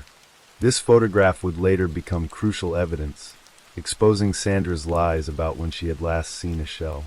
What transpired in those rooms remains partially shrouded in conflicting accounts, but the outcome was unambiguous. Ischel van de Velde would never leave that shop alive. Sandra would eventually claim that Ischel's death was an accident, a tragic result of a conversation that spiraled out of control. According to her version, she wanted to warn Ischel about her husband, to prevent the younger woman from falling into the same trap of an unwanted pregnancy that Sandra herself had experienced. She described a physical altercation in the kitchen, pushing and pulling that supposedly ended with Ischel striking her head on the pointed edge of a radiator and losing consciousness. Then, Sandra claimed, panic overtook her, and she gently closed Ischel's throat. But investigators and prosecutors saw through this narrative. The physical evidence didn't support Sandra's story. How could a woman weighing just 60 kilograms, suffering from a neck hernia and a broken little finger, overpower someone as tall and heavy as Ischel, who stood 6 feet tall and weighed 80 kilograms? The prosecutor's reconstruction painted a far more sinister picture. Sandra struck Ischel with a blunt object on her head, specifically targeting her right eye, rendering the taller woman defenseless. With Ischel incapacitated, Sandra allegedly bound her to a chair with a cloth. In the hours that followed, Sandra strangled Ischel to death. The distinction was critical. If Ischel died from an accidental fall followed by a panicked reaction, it might constitute manslaughter. But the evidence suggested premeditation, calculation, and deliberate violence, the hallmarks of murder. When Ischel failed to return home on December 16th, her family immediately sensed something was terribly wrong. This was not like her. Ischel was responsible, connected to her loved ones, and she would never simply disappear without explanation. Yet despite the family's urgent concerns, the police response was troublingly slow. Ischel wasn't officially entered into all police systems until December 23rd, a full week after her disappearance. Forensic investigations of her shop and home didn't begin until January 18th, 2021, more than a month after she vanished. The family refused to wait. They organized their own search efforts, distributing flyers, coordinating volunteers, and combing through the town and surrounding natural areas looking for any trace of Ischel. On January 5th, 2021, Ischel's mother and brother visited Sandra's spiritual shop as part of their desperate search, asking if anyone had seen their daughter and sister. They stood mere feet from where Ischel's body lay hidden, completely intact inside the shop's fitting room. Sandra had stacked boxes in front of the space and burned copious amounts of incense to mask any telltale odor. She looked Ischel's family in the eyes and lied, offering no hint of the horror concealed behind the wall of boxes. As January turned into February, the search intensified. By then, Ischel had been missing for nearly 2 months. Volunteers, friends, and family continued scouring the countryside, holding on to hope even as that hope grew thinner with each passing day. On February 9, 2021, that hope was finally shattered. Police divers descended into a drainage canal in the rural area near retrenchment in Zuid-Vlaanderen. What they found in those dark waters transformed the investigation from a missing person case into a murder inquiry. Plastic garbage bags emerged from the canal containing human remains that had been methodically dismembered. On February 16th, authorities confirmed the discovery of a body during the search, and though formal identification was pending, police indicated they believed it was a shell. Her family received the devastating news that their worst fears had been realized. The recovery process continued for days. On February 27th, search teams from Stichting Signy Zoekhonden, a foundation specializing in search dogs, located the final missing body parts. The complete picture of what had happened to a shell began to emerge, and it was more horrific than anyone could have imagined. Sandra had hidden Michelle's complete body in her shop for weeks while the search unfolded around her. But eventually, she realized she couldn't move the body intact. Michelle was simply too heavy for Sandra to lift on her own. So Sandra went to a hardware store and purchased a hand axe and a saw. She also bought an air freshener, which investigators later spotted hanging from her rear-view mirror on NPR camera footage. Then, in her spiritual shop surrounded by symbols of peace and healing, Sandra dismembered Michelle's body. She placed the parts into garbage bags and drove them around in her vehicle for an extended period, the air freshener attempting to mask the smell of death. Some bags she disposed of in the canal where divers would eventually find them. Other portions of Michelle's remains, Sandra stored in a garage. The prosecutor would later describe Sandra's actions as inhumane and disgusting. Perhaps the most disturbing detail emerged regarding Sandra's 13-year-old son. The boy later told investigators that his mother had asked him to help carry a package wrapped in garbage bags from the spiritual shop to her car. He recalled that it smelled terrible. He even enlisted a friend to help with the heavy lifting. Neither child knew they were handling human remains. Sandra had manipulated her own son into becoming an unwitting participant in disposing of Michelle's body. On February 9, 2021, the same day the search operation intensified, Sandra H. was arrested at her home in Ardenburg as a suspect in Michelle's disappearance. She was the acquaintance who owned the shop on the same street as Michelle's tailoring boutique. Forensic investigators found traces of a crime scene in the spiritual shop, but Sandra immediately began weaving a complex web of denial and misdirection. For months, she maintained that she had nothing to do with Michelle's death. She claimed she had only helped dispose of the body under orders from someone else. Specifically, she tried to implicate her own husband. According to Sandra's false narrative, her husband was responsible for killing Michelle, and she was merely following his instructions to make the body disappear. Investigators thoroughly examined this claim and found absolutely no evidence to support it. On February 16th, during her fifth interrogation, and after being confronted with mounting evidence, Sandra produced a handwritten statement. The prosecutor would later describe this statement as bizarre and completely fabricated. The lies were crumbling, but Sandra continued to avoid the full truth. The psychological burden of maintaining her deception began to take its toll. Her attorney later acknowledged that Sandra suffered mentally from the weight of her lies, and the threshold for telling the truth kept getting higher. Finally, on April 14, 2022, nearly a year and a half after Michelle's disappearance, Sandra confessed. She admitted that she, and she alone, was responsible for Michelle's death. Even then, she clung to the narrative that it had been an accident, that the altercation in the kitchen had simply gone wrong. But her admission at least confirmed what investigators had known. Sandra H. had killed Michelle van de Velde and then systematically destroyed and disposed of her remains.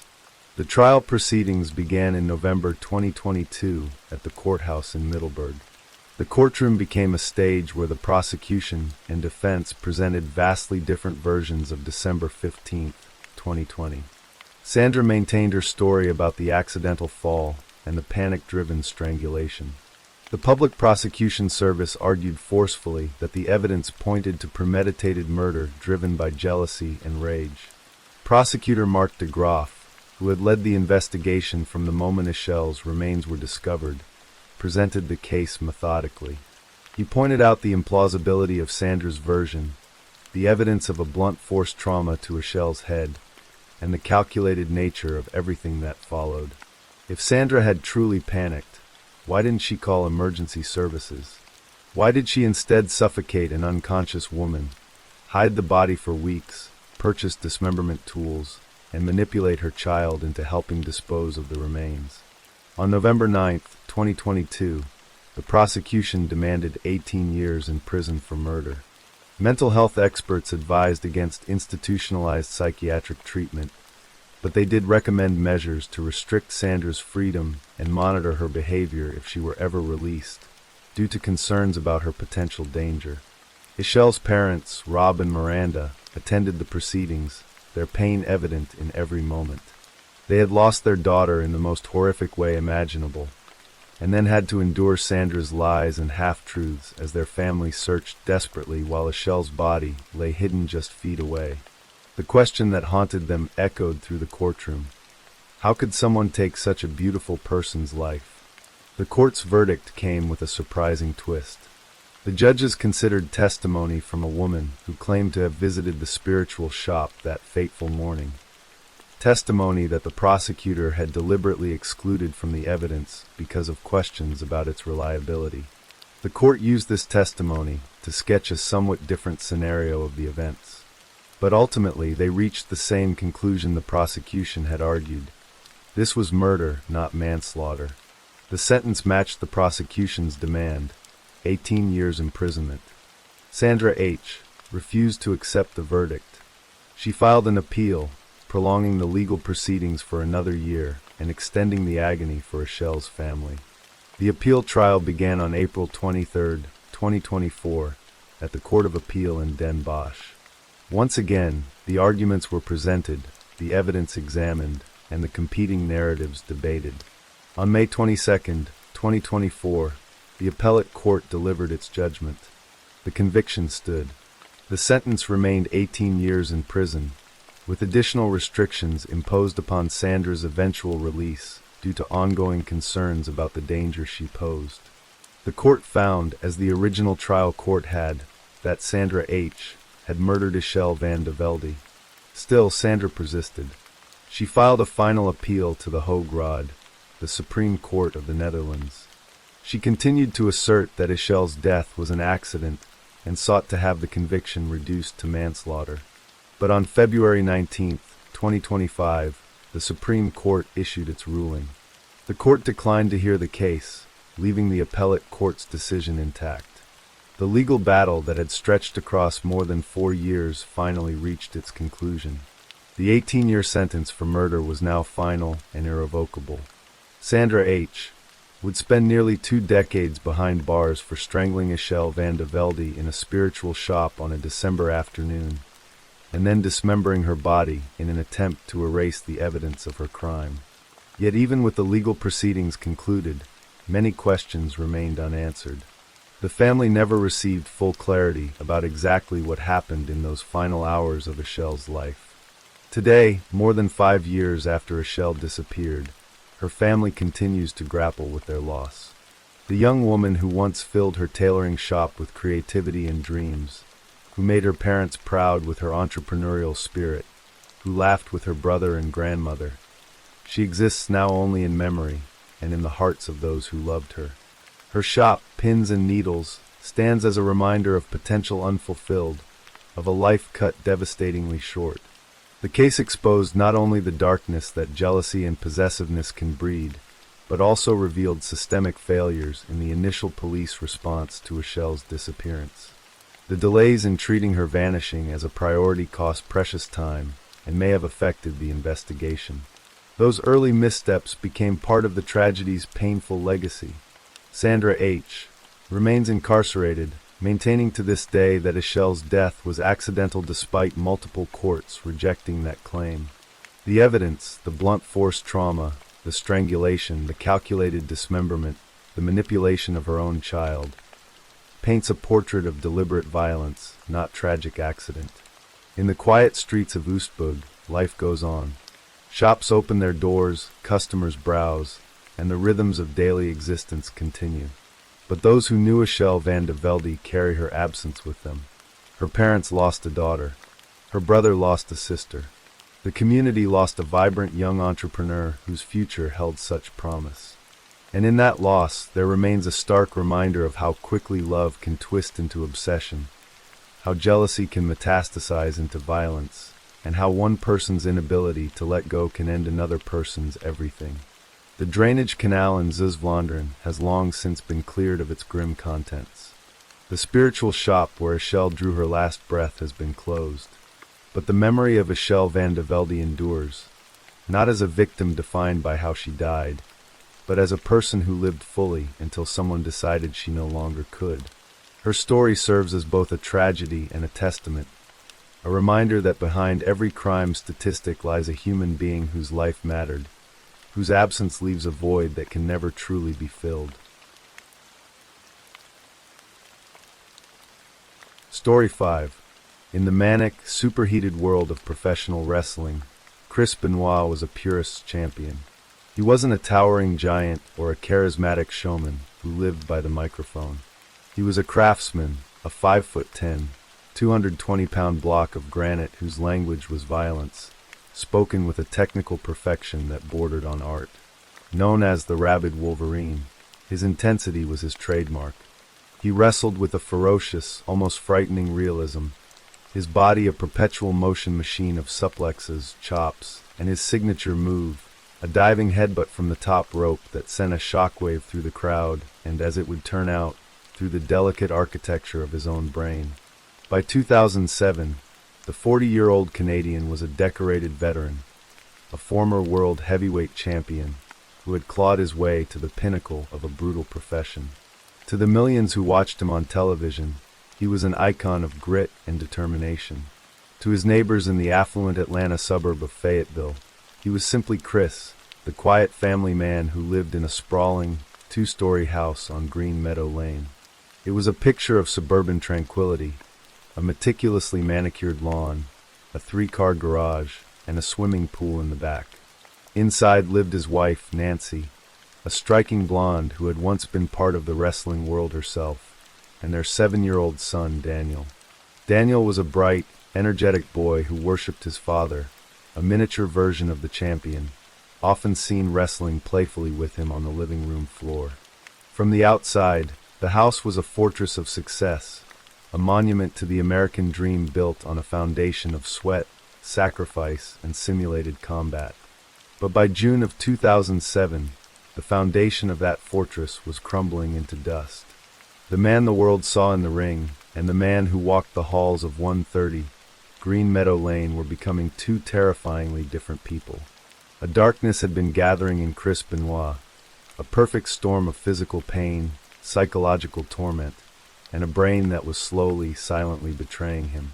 Over the course of one long, humid weekend in late June, that storm would finally break, unleashing a horror that would not only destroy a family, but would send a seismic shock through the entire world of professional wrestling, forcing it to confront the devastating human cost of its spectacle. The weekend began, as it often did, with pain. On the morning of Friday, June 22nd, Chris Benoit visited his personal physician, Dr. Phil Aston, in Carrollton, Georgia. Benoit was a regular visitor, a man whose body was a roadmap of injuries sustained over 2 decades in the ring. His neck, surgically repaired with a metal plate after a career-threatening injury in 2001, was a source of constant agony. He relied on a cocktail of painkillers and other substances to function, to keep the finely tuned machine of his body performing at a world-class level. He was also receiving testosterone injections from Dr. Aston, ostensibly to treat a deficiency, a common consequence of years of steroid abuse. That Friday, he left the doctor's office with another prescription, another temporary fix for a body that was breaking down. He returned home to a house simmering with tension. His marriage to Nancy was in a state of freefall. The couple, who had met and fallen in love amidst the strange, nomadic world of wrestling, were now locked in a cycle of bitter arguments and growing distrust.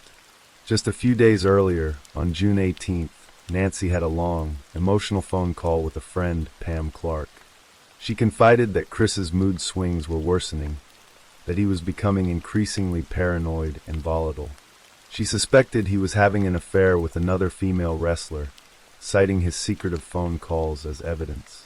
She spoke of his physical abuse, a dark secret she had tried to bring to light years earlier, in 2003, when she filed for divorce and a restraining order, claiming he had threatened her and broken furniture in a rage.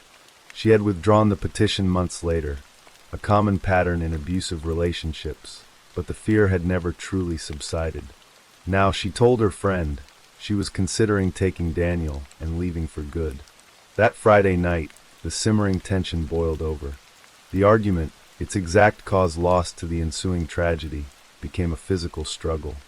In a fit of rage, fueled by a toxic brew of brain damage, drugs, and psychological despair, Chris Benoit attacked his wife. He bound her hands and feet.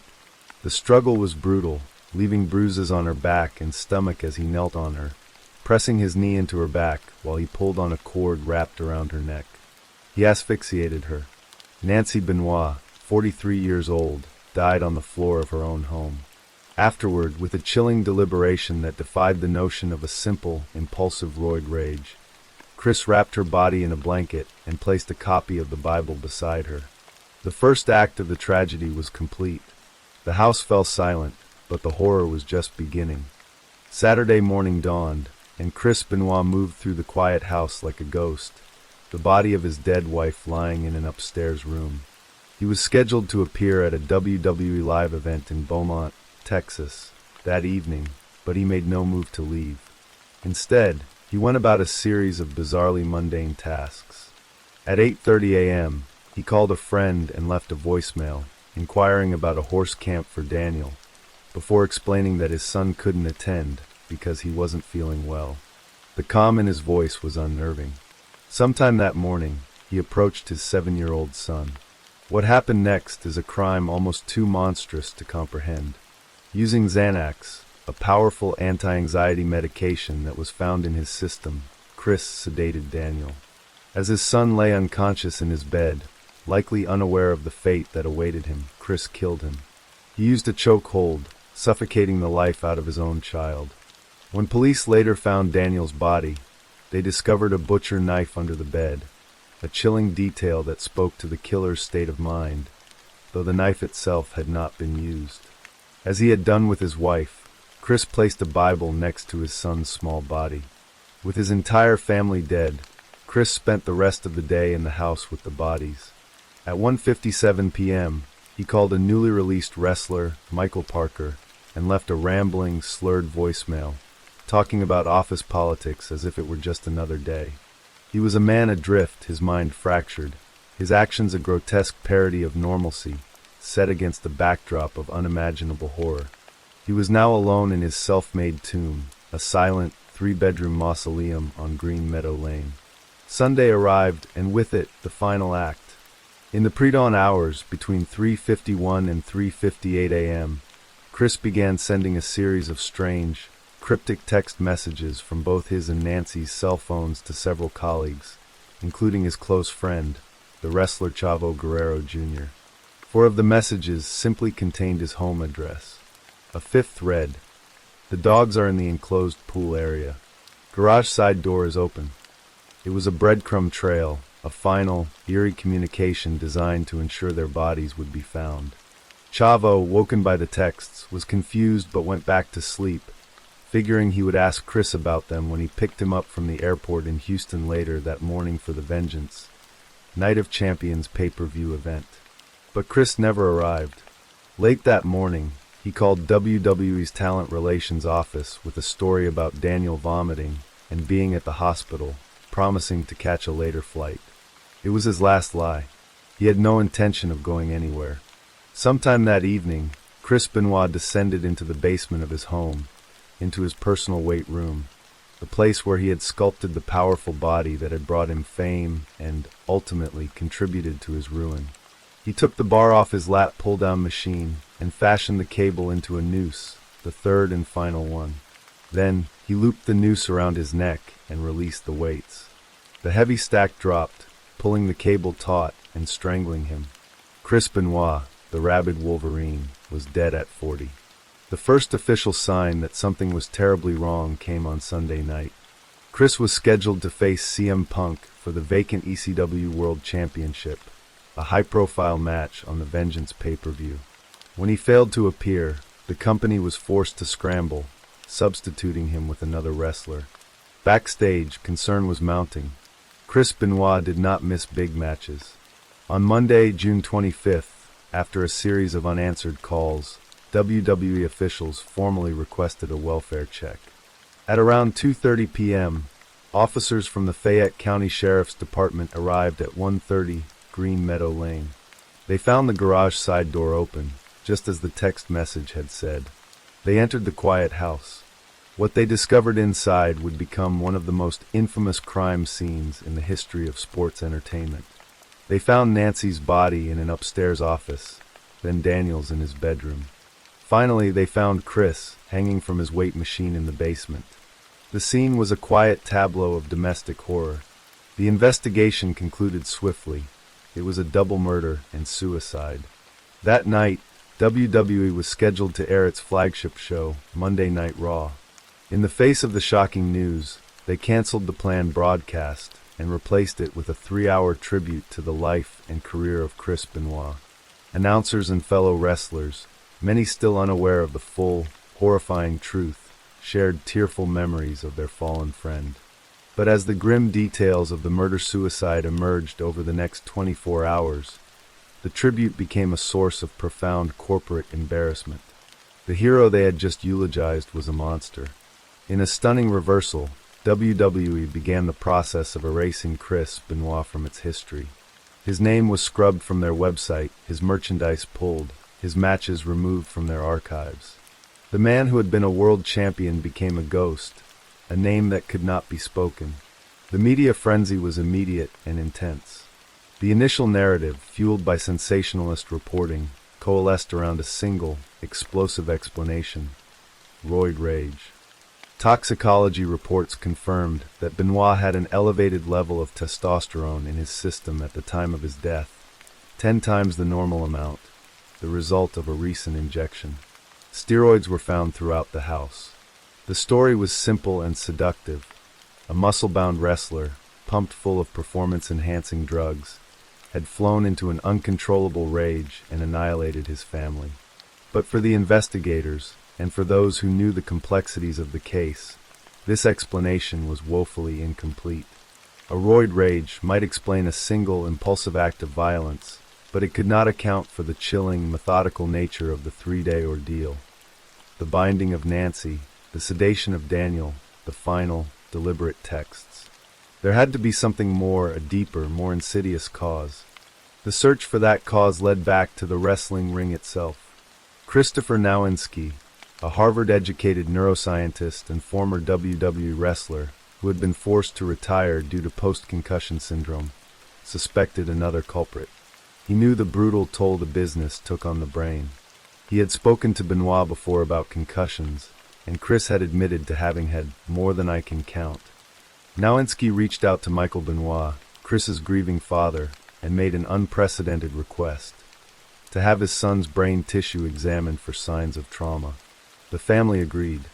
The brain was sent to Dr. Julian Bales at West Virginia University, a leading expert on sports-related head injuries.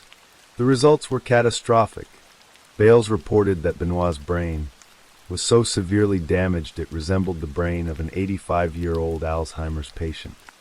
He had an advanced, devastating form of chronic traumatic encephalopathy, or CTE, a degenerative brain disease caused by repeated head trauma. All 4 lobes of his brain and his brainstem were ravaged by tau protein deposits, the telltale sign of the disease.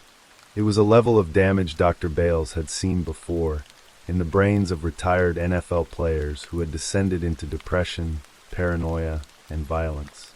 Suddenly, Benoit's erratic behavior in the months leading up to the murders took on a new, terrifying clarity.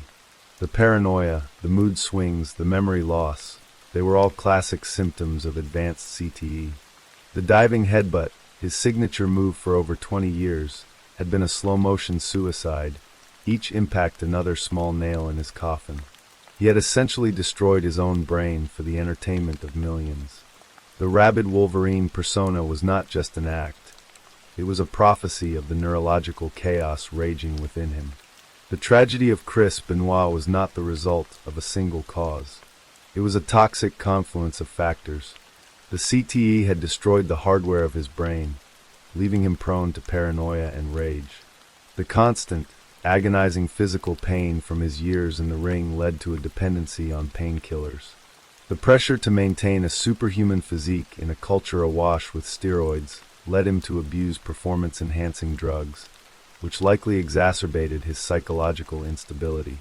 And the profound grief from losing many of his closest friends in the business, most notably Eddie Guerrero in 2005, had plunged him into a deep depression. He was a man drowning from all sides. In the end, the story of Chris Benoit is a dark parable about the hidden costs of a brutal spectacle. His death ripped the curtain back on the world of professional wrestling, exposing a culture of pain, addiction, and a shocking disregard for the long-term health of its athletes. It sparked a federal investigation into steroid distribution in the sport and forced WWE to implement a more rigorous wellness program. But for Nancy and Daniel Benoit, those changes came far too late. They were the ultimate victims, their lives extinguished by a man who was both a monster and, in many ways, a victim himself, a champion who had sacrificed everything, including his mind and his soul, for his art, leaving behind nothing but a legacy of horror and a name that will forever be synonymous with the darkest chapter in the history of professional wrestling. Story 6. The air in Cape Town was thick with the scent of blooming jacarandas as Annie Hindocha and Shreen Duani stepped off their flight at Cape Town International Airport on November 12, 2010. The newlyweds, their hands intertwined, carried the glow of a couple still basking in the euphoria of their wedding. Annie, a 28-year-old Swedish woman of Indian descent, had a radiant smile that seemed to capture the sunlight filtering through the terminal's glass walls. Her dark hair cascaded over her shoulders, and her eyes sparkled with anticipation for the honeymoon ahead. Shreen, a 30-year-old British businessman from Bristol, stood beside her, his demeanor calm but attentive, his tailored suit a quiet nod to his success as a care home owner. They had just come from a lavish wedding in Mumbai, a 3-day affair filled with vibrant saris, golden lights, and the rhythmic beat of doll drums. Now, in South Africa, they were ready to embark on a journey that promised adventure and intimacy, a celebration of their new life together.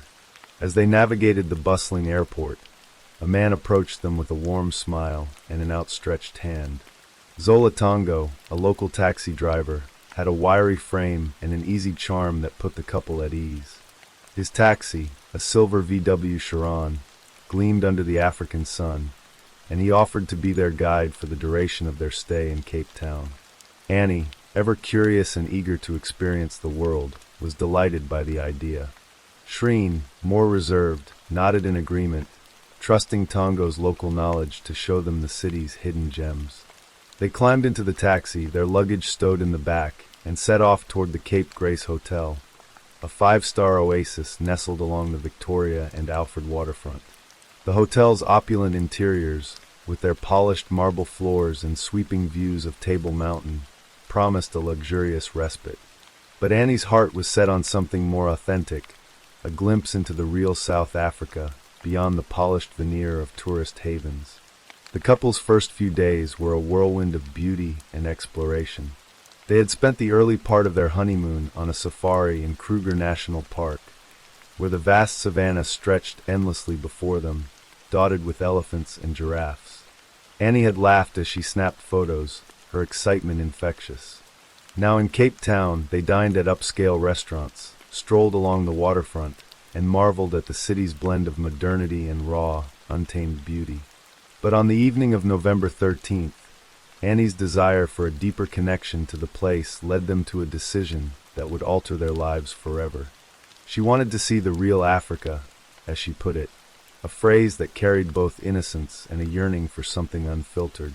Shreen later claimed it was Annie who insisted on venturing into Gugulethu, a township known for its vibrant community, but also its high crime rate. Tongo, ever accommodating, agreed to drive them there for dinner, a detour that took them far from the safety of the city's tourist districts. As the taxi wound through the streets of Gugulethu, the vibrant chaos of the township unfolded around them. Shacks lined the roads, their corrugated iron roofs glinting under streetlights. Music spilled from open windows, and groups of people gathered at roadside stalls, their voices mingling in a lively cacophony. Annie peered out the window, her curiosity piqued, while Shreen sat quietly, his gaze fixed on the road ahead. Tongo's hands gripped the steering wheel, his expression unreadable. The couple had dined earlier at a restaurant in the township, an experience Annie found exhilarating. Now, as night fell, they were returning to their hotel, the taxi's headlights cutting through the darkness. But the journey took a sudden, terrifying turn. Two armed men emerged from the shadows, their faces obscured by the night. One brandished a gun, its barrel glinting as he barked orders in a language Annie and Shreen couldn't understand. Tongo slowed the taxi, his movements deliberate, as the men forced their way into the vehicle. The air inside the car grew thick with fear. Annie's breath caught in her throat, her fingers tightening around Shreen's hand. The hijackers, later identified as Zolal Mjini and Mzwamadoda Quabe, were young, their movements erratic but purposeful. They ordered Tongo to pull over, and in a chaotic moment, Shreen was forced out of the car, left standing on a deserted street as the taxi sped away with Annie still inside. He stumbled toward a nearby house, his heart pounding, and knocked on the door of a resident named Simbinal Mr.Cozy. "Excuse me," Shreen said, his voice trembling. "Is there a nearby police station where I can report a hijack?" The next morning, November 14th, 2010, the sun rose over Cape Town, but its warmth did little to dispel the chill that had settled over the city. In a quiet corner of Khayelitsha, another township near Gugulethu, a silver VW Chiron sat abandoned. Inside, on the back seat, lay the body of Annie Douani. She had been shot in the neck, her life extinguished in a single brutal moment. Her handbag was missing, and her body bore no signs of sexual assault, a detail that would later spark questions among investigators and the public alike. The Western Cape Police launched a murder investigation, their sirens cutting through the morning air as they cordoned off the scene. Annie's death sent shockwaves through South Africa and beyond. Her radiant wedding photos splashed across newspapers, a stark contrast to the grim reality of her fate. The headline in the Daily Mail screamed "Honeymoon Horror," capturing the tragedy of a young woman murdered just weeks after her wedding day. In London, Annie's family was shattered. Vinod Hindocha, her father, sat in his home in Mariestad, Sweden, his face etched with grief. He was a man who had known hardship, having fled Uganda in 1972 under Idi Amin's expulsion of Asians, arriving in Sweden with little more than hope. Annie, born in Mariestad in 1982, had grown up in a close-knit family, her warmth and ambition lighting up their lives.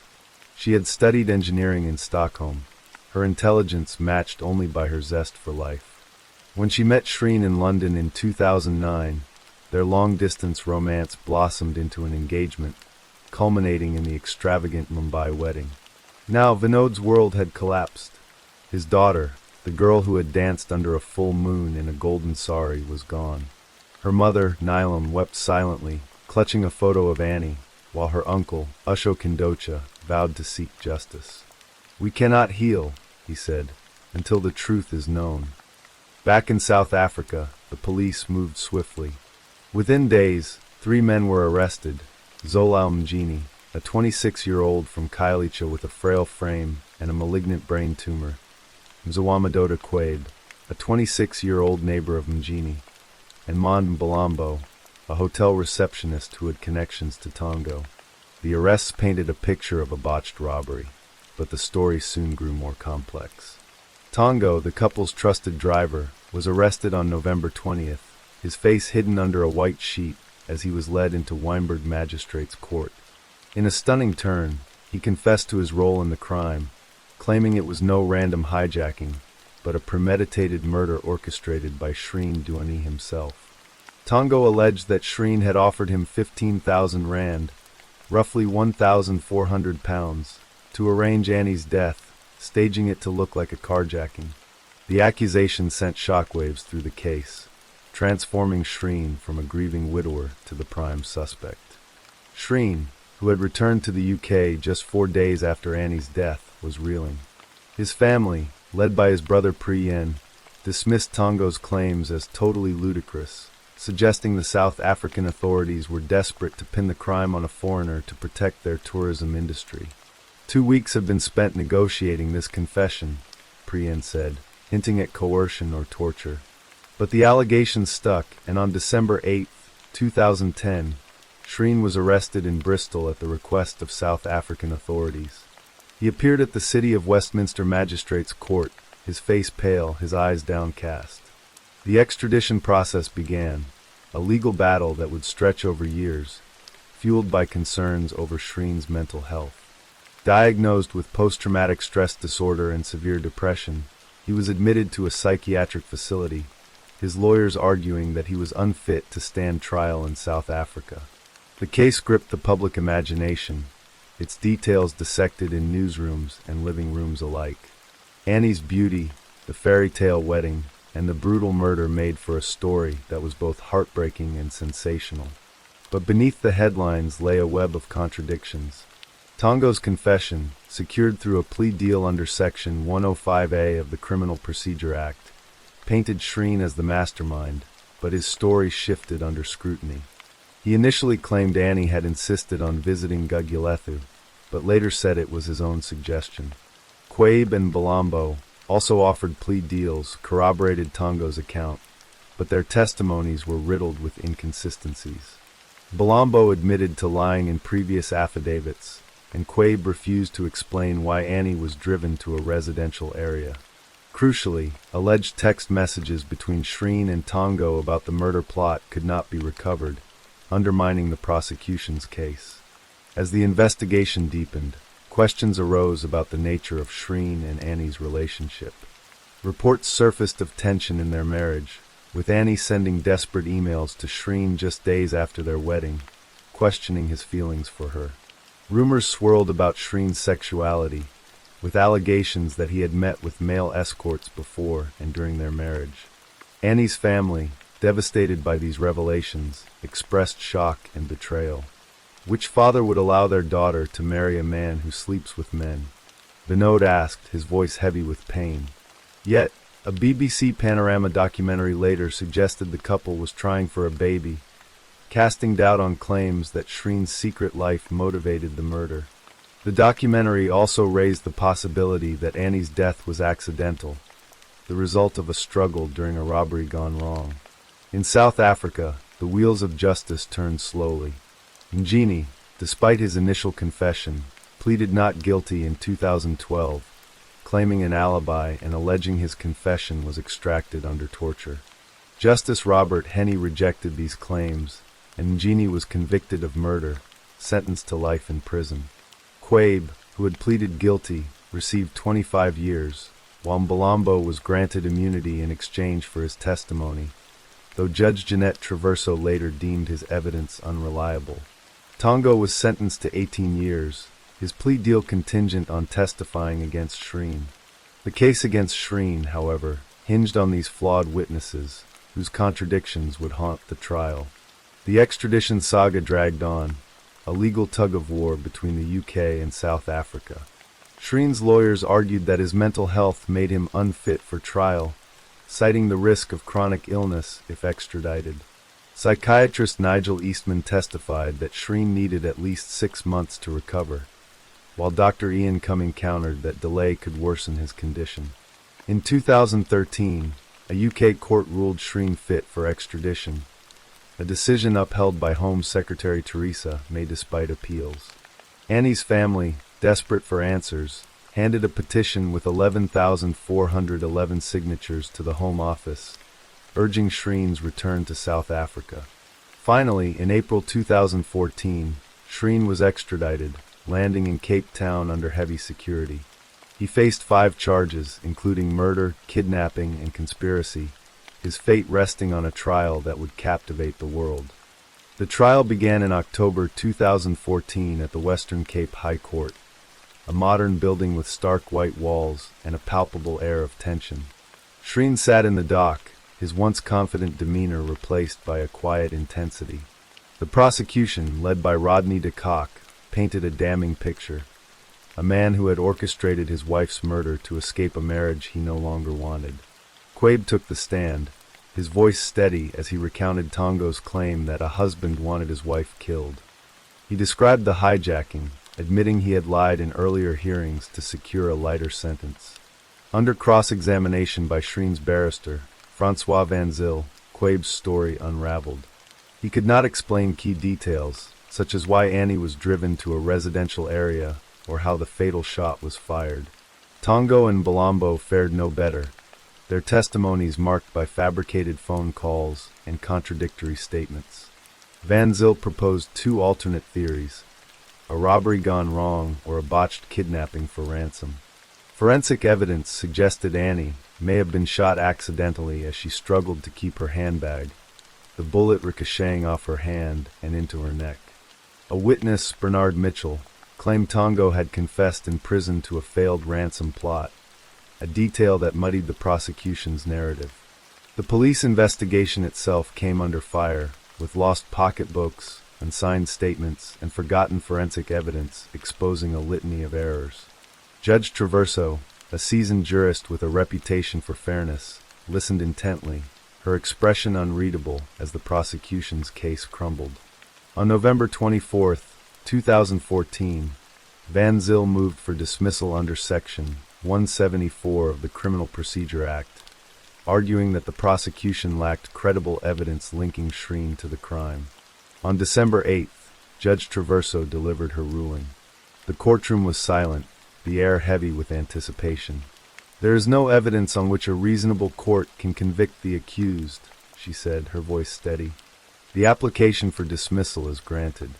Shreen Duani was acquitted, exonerated of all charges. Annie's family, seated in the gallery, sat in stunned silence, their hopes for justice dashed. Traverso acknowledged their pain, noting the many unanswered questions in the case, but ruled that Shreen could not be compelled to testify. She also refused to grant Balombo immunity, citing his unreliable testimony. Shreen left the courtroom a free man, returning to the UK the next day. The aftermath was a storm of grief and controversy. Annie's family, unwilling to accept the verdict, pushed for a UK inquest to compel Shreen to answer questions. In September 2015, Coroner Andrew Walker ruled against a full inquest, citing the South African trial's findings.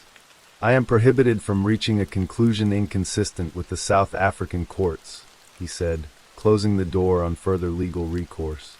Vinod and Nilam Hindocha were left to mourn in private, their daughter's ashes scattered over Lake Vänern, a quiet lake in Sweden where they had built a new life after fleeing Uganda. Ashok Hindocha, speaking for the family in 2018, acknowledged Shreen's acquittal but condemned his deception, particularly regarding his sexuality. "We accept he did not murder Annie," Ashok said, "but he lied to us." The men convicted in Annie's death faced their own fates. Zola Mjini died in prison in October 2014, his brain tumor claiming his life. Mzawamadoda Quabe remains incarcerated, eligible for parole in 2027. Zola Tongo, whose testimony sparked the case against Shreen, serves an 18-year sentence, his release a distant prospect. Mon Balombo, despite his role, walked free, his immunity deal a bitter point of contention for Annie's family. The South African police faced criticism for their handling of the case, with allegations of incompetence and political pressure to protect the country's tourism image. A BBC Panorama documentary, aired in 2012, had already questioned the prosecution's narrative, highlighting inconsistencies and suggesting the possibility of an accidental shooting. In the years since, the case has lingered in the public consciousness, a haunting reminder of a life cut short and a justice system that failed to provide closure. Annie's story, once a fairy tale of love and celebration, became a tragedy marked by betrayal, loss, and unanswered questions. In Marystad, Vinod Hindocha drives past Lake Vänern, where his daughter's ashes drift in the wind, a silent tribute to a woman whose light was extinguished too soon. In Bristol, Shreen Duani lives quietly, his life forever altered by the events of that November night. The truth of what happened in Gugulethu remains elusive, a shadow cast over a story that began with love and ended in heartbreak.